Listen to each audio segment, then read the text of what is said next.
మనము జాతీయ రైతు దినోత్సవం జరుపుకుంటున్నాము. శ్రీ చౌదరి శ్రేయాన్ సింగ్ గారి బర్త్డే సందర్భంగా ప్రతి సంవత్సరము రైతు దినోత్సవం జరుపుకుంటాం. ఎందుకంటే మన దేశానికి వెన్నెముక అంటే రైతు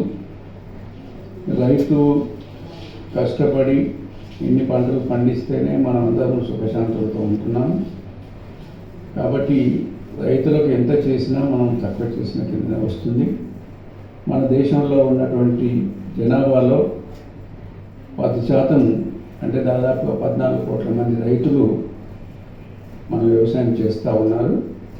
సో మన దేశంలో చూసినట్లయితే గత కొన్ని సంవత్సరాలుగా ఒకే పంటల విధానంగా పోతూ ఉన్నాం, అంటే మోనోక్రాపింగ్ విధానంగా పోతూ ఉన్నాం.